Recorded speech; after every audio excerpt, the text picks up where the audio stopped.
आधी रात का समय, खामोशी से आक्रमण, दुश्मन को चौंका देना और खुखरी का इस्तेमाल। अटग्राम पर आक्रमण का ये 4 सूत्री प्लान था।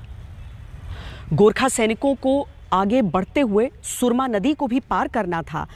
तारीख जो मुकर्रर की गई थी वो थी ईद उल जुहा की रात। पाकिस्तानी सेना को ऐसा लगता था कि यहां सिर्फ मुक्ति वाहिनी की इक्का दुक्का टुकड़ियां ही घूमती हैं और इसीलिए उस सरप्राइज को मेंटेन करना बहुत जरूरी था। 20 नवंबर को सूर्यास्त के साथ ही पलटनें सुरमा नदी के लिए निकल गई। वहां से नावों में सवार होकर सैनिक दूसरे छोर पर पहुंच गए।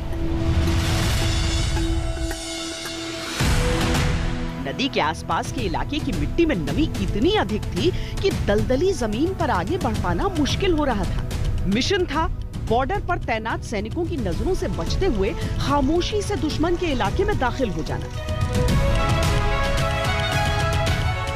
रात के करीब 11 बज रहे थे जब अचानक एक टुकड़ी पर 2 ओर से पाकिस्तानी सैनिक गोलियां बरसाने लगे। आवाजें सुनते ही जो जहां था ठिठक गया, क्योंकि अगर दुश्मन देख लेता तो पूरा मिशन बेकार हो जाता। दंदनाती गोलियों के बीच सैनिक दलदली जमीन पर लेटे रहे, बिना किसी आहट, बगैर कोई आवाज। कुछ देर बाद फायरिंग शांत हो गई। मुमकिन है जवाबी फायरिंग न होने पर पाकिस्तानी आश्वस्त हो गए थे कि मुक्ति वाहिनी की कोई छोटी सी टुकड़ी रही होगी जो भाग गई। गोरखा सैनिक आधे घंटे 45 मिनट उसी पोजीशन में बने रहे और फिर वापस आगे बढ़ना शुरू किया। न तो हल्की सी भी रोशनी, न इलाके की जानकारी। अंधेरे में आगे बढ़ते हुए ये समझना भी मुश्किल था कि अटग्राम पहुंचे हैं या नहीं। लेकिन अब तक सरप्राइज कायम था। तभी एक पाकिस्तानी गश्त दल की नजर उन पर पड़ गई। सामने से एक सैनिक ने आवाज दी, कौन है? आंख खड़ा करो। गोरखाओं को एक पल भी नहीं लगा जवाब देने में।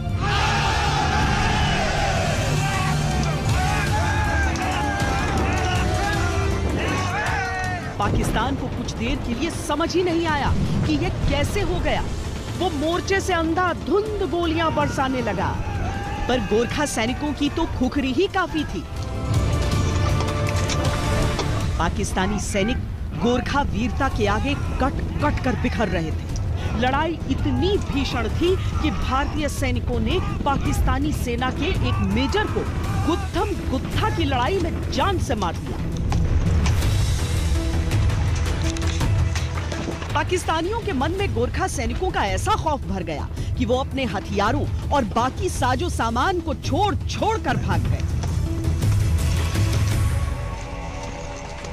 उस वक्त तोपखाने की मदद नहीं थी हमारे साथ, तो सीओ साहब बहुत बहादुरी साहब थे, लेफ्टिनेंट कर्नल अरुण हारोलेकर।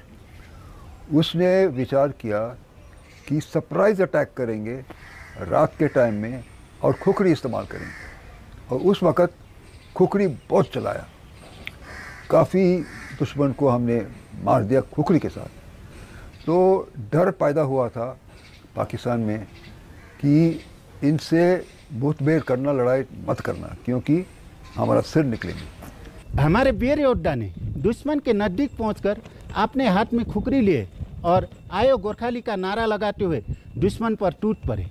इस गुटम गुट की लड़ाई में हमारे कमांडिंग अफसर साहब लेफ्टिनेंट कर्नल एवी हॉर्लीकर साहब ने अपने खुखरी द्वारा दुश्मन की कंपनी कमांडर को मार गिराया। इतना ही नहीं, राइफलमैन दिल बहादुर छेत्री ने अपने खुखरी द्वारा 8 दुश्मन सैनिक को मार गिराया। उस रात लड़ाई खत्म होने तक पूरी पाकिस्तानी कंपनी की लाशें बिछ गईं। इक्का दुक्का सैनिक ही बटालियन हेडक्वार्टर पहुंच पाए और पूरा किस्सा बयां किया।